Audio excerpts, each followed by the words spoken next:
हिंदू बहुसंख्यक देश में हिंदू लड़की ही सुरक्षित नहीं है। शर्म आनी चाहिए मोदी जी को, शर्म आनी चाहिए योगी आदित्यनाथ को और शर्म आनी चाहिए भारतीय जनता पार्टी के नेताओं को। बीएचयू आईआईटी में पढ़ने वाले एक हिंदू छात्रा के साथ सामूहिक दुष्कर्म हुआ है, उसके साथ गैंगरेप हुआ है, बलात्कार हुआ है और बलात्कार करने वाले तीनों बलात्कारी का ताल्लुक भारतीय जनता पार्टी और आरएसएस से है।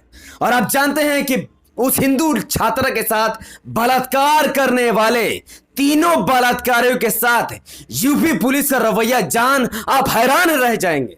और साथ ही उन तीनों बलात्कारियों ने जो कुछ बीएचयू आईआईटी में पढ़ने वाले उस हिंदू लड़की के साथ किया है, पूरी कहानी सुनकर आपके रोंगटे खड़े हो जाएंगे। पूरी वीडियो विस्तार से समझेंगे उससे पहले अस्सलाम वालेकुम वरहमतुल्लाहि वबरकात। अल्लाह के नाम से शुरू जो बड़ा मेहरबान और निहायत रहम करने वाला है। मैं हूं मोहम्मद हफीज अंसारी और आप देख रहे हैं द पॉलिटिकल। 1 नवंबर की रात 1:30 बजे बीएचयू आईआईटी यानी बनारस हिंदू यूनिवर्सिटी में पढ़ने वाली एक हिंदू छात्रा, एक हिंदू लड़की अपने एक दोस्त के साथ रात में घूमने निकलती है और जैसे ही वो कर्मवीर बाबा मंदिर के पास पहुंचती है, तभी पीछे से बुलेट पर सवार 3 लड़के आते हैं और जबरदस्ती उस हिंदू लड़की के साथ करने लगते हैं। उस हिंदू लड़की के साथ जो लड़का मौजूद था उसको भगा देते हैं और बंदूक के नोक पर उस हिंदू छात्रा का मुंह चापकर उसे कोने में ले जाते हैं। मुंह दबाकर उसको कोने में ले जाने के बाद बंदूक के नोक पर उस हिंदू लड़की का कपड़े उतारते हैं और उसके साथ घिनौनी हरकत करते हैं, उसका गैंगरेप करते हैं। उस हिंदू लड़की का गैंगरेप करते हुए उसका वीडियो भी बनाते हैं। जब वो हिंदू लड़की परेशान होकर चीखती चिल्लाती मदद की गुहार लगा रही थी, तब ये तीनों बलात्कारी उसको कहते हैं कि अगर तुमने ज्यादा चीखा चिल्लाया, किसी को भी कहा, तो हम तुम्हारा ये वीडियो वायरल कर देंगे। जिसकी वजह से वो हिंदू लड़की खामोश हो जाती है और उस हिंदू लड़की का बलात्कार करने के बाद उस हिंदू लड़की का फोन तक ये तीनों चुरा लेते हैं। उस हिंदू लड़की से बलात्कार करने के बाद जैसे ही वो फरार होने लगते हैं, अल्लाह के रहमो करम से वहां पर लगा एक सीसीटीवी फुटेज में वो तीनों बलात्कारी कैद हो जाते हैं और इन तीनों बलात्कारी की पुष्टि होती है। पहला बलात्कारी का नाम कुणाल पांडे है, जिसका ताल्लुक बीजेपी आईटी सेल, जो कि बीजेपी आईटी सेल का बनारस का संयोजक है। दूसरा बलात्कारी का नाम सक्षन पटेल है, जिसका ताल्लुक बीजेपी आईटी सेल वाराणसी से है। और तीसरा बलात्कारी का नाम आनंद उर्फ अभिषेक चौहान के नाम से हुआ है, जो कि बीजेपी आईटी सेल का एक मेंबर है। और इन तीनों बलात्कारियों का तस्वीर आपको नरेंद्र दामोदर दास मोदी के साथ, सीएम योगी आदित्यनाथ के साथ और बीजेपी प्रेसिडेंट जेपी नड्डा के साथ दिखेगा। यानी इन तीनों बलात्कारियों का पहुंच काफी ऊपर तक थी और उनकी ताकत यूपी पुलिस के ऊपर लोगों को देखने को मिली। यूपी पुलिस का रवैया उन तीनों बलात्कारियों को लेकर आपको हैरान करके रख देगा। रिपोर्ट देखिए, रिपोर्ट में आता है कि जिस दिन बलात्कार हुआ और जब यूपी पुलिस ने एफआईआर दर्ज किया, उस एफआईआर में यूपी पुलिस ने सिर्फ और सिर्फ ये लिखा कि लड़की पर गन पॉइंट पर कपड़े उतरवाए गए, वीडियो बनाने का आरोप लगा, धारा 354 कपड़े उतारना और धारा 509 लड़की को धमकी देने का आरोप लगाया गया। यानी तीनों लड़कों पर यूपी पुलिस ने गैंग रेप का मामला दर्ज ही नहीं किया। लेकिन बीएचयू बनारस हिंदू यूनिवर्सिटी में पढ़ने वाले छात्र और छात्राओं ने रोड जैम कर दिया, धरना प्रदर्शन कर दिया। यूपी पुलिस पर जब प्रेशर आया, तब बलात्कार के 8 दिन बाद यूपी पुलिस ने गैंग रेप का मामला इसके साथ जोड़ दिया। 2 महीने तक उन तीनों बलात्कारियों को यूपी पुलिस नहीं पकड़ पाई, क्योंकि तीनों बलात्कारियों का ताल्लुक भारतीय जनता पार्टी से था। सीएम योगी, पीएम मोदी और जेपी नड्डा से जैसे बड़े बड़े नेताओं के साथ उसका मिलना था, जिसके वजह से यूपी पुलिस 2 महीने तक उन तीनों बलात्कारियों को पकड़ नहीं सकी और बेचारी 2 महीने तक हिंदू लड़की पीड़ा झेलती रही भारतीय जनता पार्टी की सरकार के अंदर। वो तीनों बलात्कारी 4 दिसंबर 2023 तक सोशल मीडिया में पोस्ट डाल रहे थे।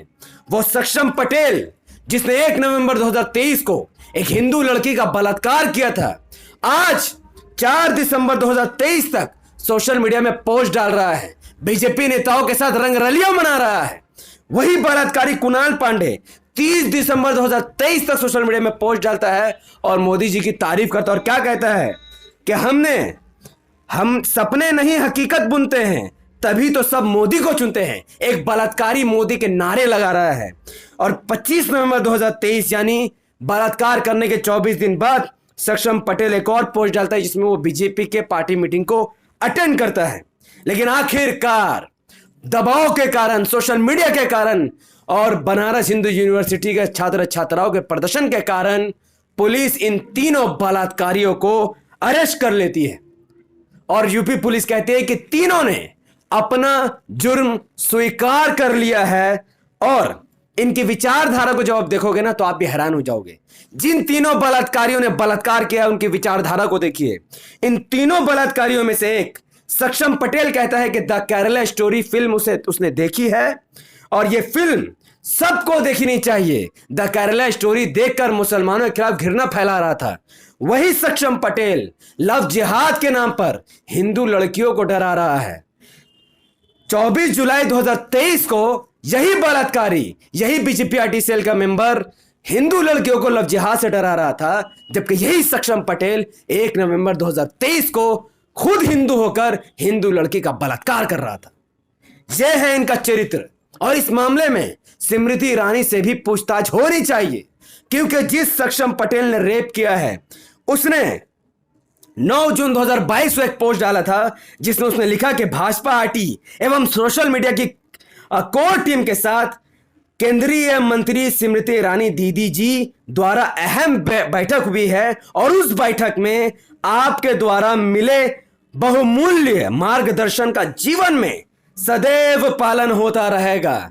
आखिर स्मृति ईरानी ने ऐसे कौन सी बात मीटिंग में की थी कि आगे चलकर कुछ महीने बाद यही सक्षम पटेल एक हिंदू लड़की का बलात्कार कर देता है। सवाल पूछा जाना चाहिए उस स्मृति ईरानी से जो संसद में चिल्लाती है, चीखती है, लेकिन सक्षम पटेल का आज नाम लेकर उसके खिलाफ बयानबाजी नहीं कर रही है। शर्म आनी चाहिए उनको। भारतीय जनता पार्टी और आरएसएस, विश्व हिंदू परिषद, बजरंग दल, ये जितने भी संगठन हैं जो खासकर मुस्लिम विरोधी संगठन हैं, इन संगठन में काम करने वाले या फिर इनके नेताओं से सबसे ज्यादा खतरा खुद इस देश में रहने वाली हिंदू लड़कियों को है और भारत के लड़कियों को है। अगर आप किसी ऐसे व्यक्ति के साथ हैं तो उनको अपने घर परिवार से दूर रखिए जिनका ताल्लुक उन संगठन से है जो मुसलमानों के खिलाफ घृणा पैदा करते हैं, मुसलमानों के खिलाफ दुश्मनी रखते हैं, मुसलमानों के खिलाफ प्रोपेगेंडा चलाते हैं। क्योंकि जो भी व्यक्ति मुसलमानों के खिलाफ घृणा रखता है आखिर में वही क्रिमिनल निकलता है, वही बलात्कारी निकलता है और वही भ्रष्टाचारी निकलता है। और ये तमाम के तमाम लोग जो आज तस्वीर में आपको दिख रहे हैं, जिसका ताल्लुक आरएसएस से है, जिसका मिलना मोदी से है, योगी से है, स्मृति ईरानी से है और बीजेपी प्रेसिडेंट जेपी नड्डा से है, इन्हीं लोगों ने 1 नवंबर 2023 को बनारस हिंदू यूनिवर्सिटी आईआईटी में पढ़ने वाली एक हिंदू मासूम लड़की का बलात्कार किया है, गैंग रेप किया है, जिसके समर्थन में पूरी पार्टी उतर गई। 2 महीने तक इनको अरेस्ट नहीं किया गया। कितनी शर्म की बात है। और आज अरेस्ट किया गया। और यह गोदी मीडिया क्या ही कहना इनके बारे में। अगर यह बलात्कार कोई मुसलमान करता है इस हिंदू लड़की का, तो इन चारों गोदी मीडिया के पत्रकारों को आप रोते हुए देखते हैं। लाइव शो में ये लोग रोते, ये लोग गिड़गिड़ाते और पूरी मुस्लिम कम्युनिटी को टारगेट कर देते हैं और इन सबका इनकाउंटर करने की बात करते हैं। जब एक हिंदू लड़की का बलात्कार हुआ और बलात्कार करने वाला का ताल्लुक जब भारतीय जनता पार्टी से है, तो ये तमाम गोदी मीडिया के एंकर खामोश है। इनका एक भी शो, एक भी इनका एपिसोड अभी तक उन तीनों बीजेपी मेंबर बलात्कारियों के साथ नहीं हुआ है, उनके खिलाफ नहीं हुआ है। और उस हिंदू लड़की के न्याय के लिए इन्होंने अब तक एक भी एपिसोड नहीं बनाया है। बताइए कितनी दुर्भाग्य की बात है। और आज ये वीडियो बनाने का रीजन क्या है? ये वीडियो बनाने का सिर्फ एक ही रीजन है। अगर आप चाहते हैं कि उस हिंदू लड़की के साथ इंसाफ हो, अगर आप चाहते हैं उस हिंदू लड़की के साथ बलात्कार करने वाले, सामूहिक बलात्कार करने वाले, गैंग रेप करने वाले जो व्यक्ति है, जिसका नाम जो बीजेपी से ताल्लुक रखता है, कुणाल पांडे, जो बीजेपी आईटी सेल का मेंबर है, सक्षम पटेल, और जो भारतीय जनता पार्टी का आईटी सेल संभालता है, जो आरएसएस से है आनंद उर्फ अभिषेक चौहान। अगर आप चाहते हैं इन बलात्कारियों को सजाए मौत मिले, फांसी में इसको चढ़ा दिया जाए, इन दोनों को एनकाउंटर में मार दिया जाए, तो आप सब इस वीडियो को वायरल कीजिए, चारों तरफ फैला दीजिए। मैं एक भारतीय मुसलमान होने के नाते कहता हूं कि मैं उस हिंदू लड़की के साथ हूं जिसके साथ बलात्कार हुआ है, और मैं चाहता हूं कि इन तीनों भारतीय जनता पार्टी और आरएसएस के नेताओं को फांसी मिलनी चाहिए, या फिर यूपी पुलिस इनको एनकाउंटर करके मौत के घाट उतार दे, हमें कोई परवाह नहीं है। तो इस वीडियो को लाखों लोगों तक पहुंचाने के लिए इस वीडियो को लाइक कीजिए, इसके लिंक को व्हाट्सएप, फेसबुक, इंस्टाग्राम पर शेयर कीजिए, अपनी बातों को कमेंट पर रखिए कि आप इन तीनों बलात्कारियों के साथ क्या सजा चाहते हैं। क्या इनका एनकाउंटर होना चाहिए या फिर इनको फांसी में चढ़ा देना चाहिए? अपनी बात कमेंट पर जरूर दीजिए, क्योंकि इस्लाम में बलात्कार करने वाले की सजा रोड में लाकर गर्दन सर से अलग कर देना है, जबा कर देना है, मौत के घाट उतार। लेकिन यह काम सिर्फ कानून कर सकती है, कोई और नहीं कर सकता। लेकिन देश में संविधान है और इनको फांसी की सजा दी जा सकती है। तो आप कमेंट पर अपनी बात जरूर रखिए। हमारे यूट्यूब चैनल द पॉलिटिकल को सब्सक्राइब कीजिए, बेल आइकन को हिट कीजिए। अगर आप सब इस वीडियो को हमारे Facebook channel the political news पर देख रहे थे तो इसे लाइक और फॉलो कीजिए, 5 बड़े ग्रुप में शेयर कीजिए। मुझे अपनी दुआ में याद रखिए। बहुत बहुत शुक्रिया। अस्सलाम वालेकुम रहमतुल्लाहि व बरकात। अल्लाह के सलामत रहमत बरकात अब तमाम भाइयों और बहनों पर हो। मैं अल्लाह भी पीस अपॉन अस।